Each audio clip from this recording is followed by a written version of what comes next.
Bonjour peuple des dieux, que le Seigneur vous bénisse, partout où vous allez me recevoir. Aujourd'hui, je nous ramène encore un message qui est la continuité de notre message passé sur le nouveau départ. Mais avant que je puisse commencer mon message, j'aimerais que nous puissions prier. Tendre Père, tu es bon. Enseigne-nous pour que nous puissions être des hommes transformés. Et que ce moment revienne à toi et que la gloire soit à toi. Au nom puissant de Jésus, Amen. En fait, comme je nous ai dit dans l'émission précédente, si tu ne nous as pas suivis, je te conseillerais de nous suivre la première partie de ce message sur le thème général, un nouveau départ.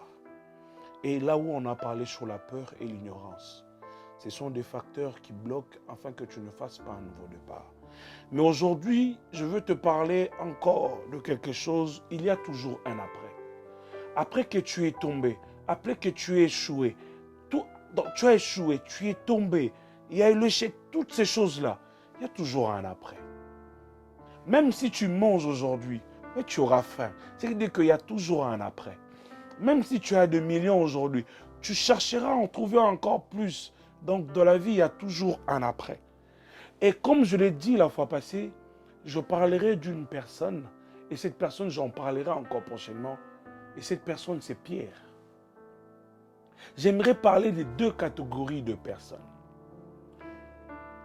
qui ont une histoire similaire, qui ont vécu des moments presque pareils. Mais la seule différence entre ces deux personnes, un, il a choisi un nouveau départ, mais l'autre a préféré s'arrêter. Nous allons lire la parole de Dieu dans Matthieu chapitre 26. Parce que moi, tout ce que j'aime parler, j'aime bien que nous puissions lire les Écritures.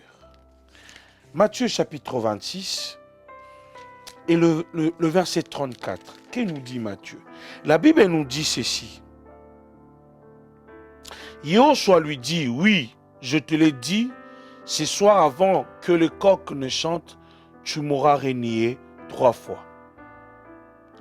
Et je vais prendre encore Jean chapitre 13, le verset 27. Jean chapitre 13, le verset 27.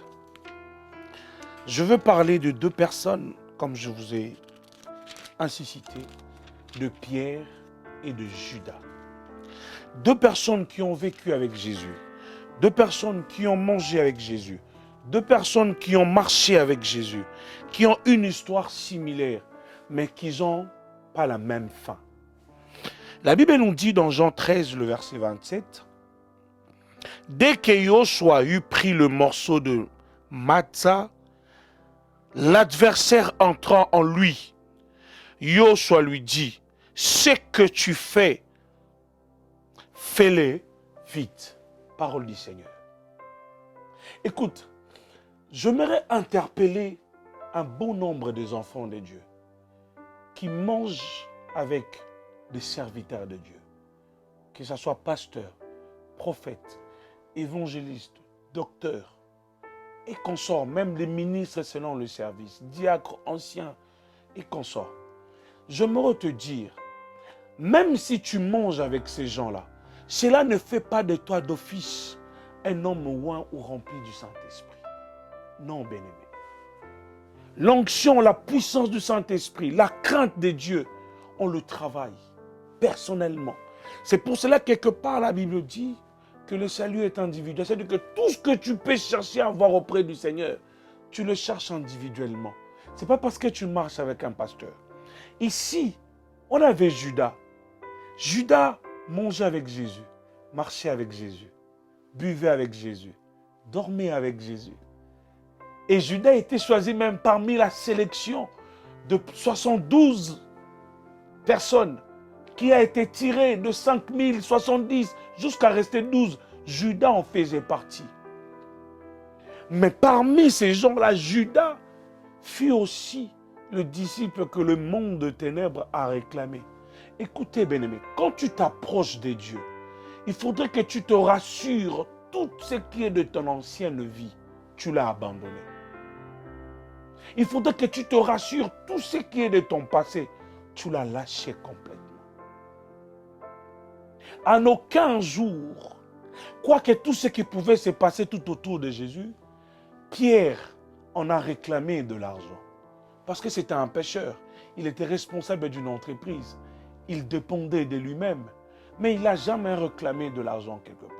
Mais quelque part dans la Bible, on nous dit que quand cette femme est venue répandre le parfum sur le pied de Jésus, Judas s'est dit, oh, pourquoi accepterais-je de détruire ce parfum? Car c'est de l'argent.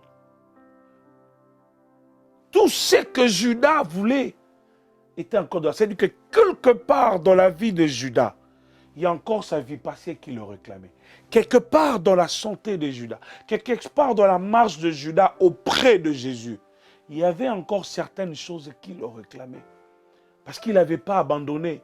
Il continuait à vivre avec cela. Parce que si tu vas un peu plus loin, tu verras que quand Judas est allé vendre Jésus, il a demandé que le même prix d'argent qu'il a demandé revient au même prix du parfum que cette femme a répandu sur le pied de Jésus. Pour te dire que, bien-aimé, pour un nouveau départ, il faut que tu arrives à abandonner ton ancienne vie. Il faudrait que tu arrives à abandonner ton ancienne personne qui habite encore en toi. Nous avons lu ceci, je reviens sur mon message. Pierre a commis la même faute que Judas. Pierre a renié Jésus. Jésus qui a changé sa vie. Jésus qui a apporté beaucoup dans sa vie. Mais Pierre a renié Jésus. En reniant Jésus, Pierre, il a oublié que le salut ne vient qu'auprès de Jésus. Mais Pierre n'est pas resté sur la même position. Quand Pierre, le coq, a chanté, le coq était comme un symbole du Saint-Esprit. Là où tu es, bien-aimé, toi, enfant de Dieu, l'Esprit de Dieu en toi. À chaque fois que tu commets certaines choses, mais laisse-moi te dire que l'Esprit t'interpelle. Parce que le coq était comme un élément d'interpellation pour que Pierre revienne à la raison. Quand le coq a chanté, Pierre a dit, waouh, j'ai déjà franchi la limite. J'ai détruit. J'ai accompli ce que le maître m'avait dit. Mais Pierre a dit quoi? Il faudrait que je revienne. Il ne faut pas que je reste dans cet échec. Il ne faut pas que je reste dans cette position. Mais il faut que je fasse un bond et que je fasse un nouveau départ. Mais par contre, Judas, quand il a vendu Jésus, la Bible nous dit ceci. Quand il a vu tout ce qu'on a pu faire à Jésus, Judas s'est interpellé en lui-même dans son fort intérieur. Il est rentré auprès de gens, là où il a vendu Jésus, pour remettre de l'argent, afin qu'il libère Jésus. Quoique ces gens-là ont refusé. Mais déjà, le fait qu'il aille voir ces gens pour dire que non, non, c'est bon, je reconnais ce que j'ai fait, c'est une faute. C'était une interpellation pour Judas. Mais quelle a été la fin de Judas? Il est allé se donner la mort. Mais quelle a été la fin de Pierre? Pierre est allé se repentir. Écoute mon frère, écoute ma soeur. Dans tout ce qui peut arriver dans ta vie, il faudrait que toi-même tu t'arrêtes et que tu t'interpelles, afin que tu fasses un autre départ. Parce que le départ, ça dépend pas d'une personne, mais ça dépend de toi-même. Un nouveau départ, c'est un élément très capital de la vie d'un enfant de Dieu pour que tu ailles de l'avant. Si tu restes sur place, le chèque te ramènera beaucoup de choses. La désolation, le freinage, l'amertume, l'inquiétude. Toutes ces choses-là découlera. Mais j'aimerais te dire que partout où tu es, lève-toi, reconnais ton échec et avance. Fais comme Pierre. Ne sois pas comme Judas, mais sois comme Pierre. Et pour chuter, j'aimerais juste te dire, ne sois pas seulement comme Ésaü, mais sois comme Jacob. Les Jacob sont des personnes qui voient l'avenir, qui peuvent vendre l'aujourd'hui pour gagner l'avenir. Mais les Ésaü, ce sont des gens qui peuvent vendre l'avenir pour gagner le présent. De là où tu es, lève-toi et fais un nouveau départ. Que Dieu vous bénisse.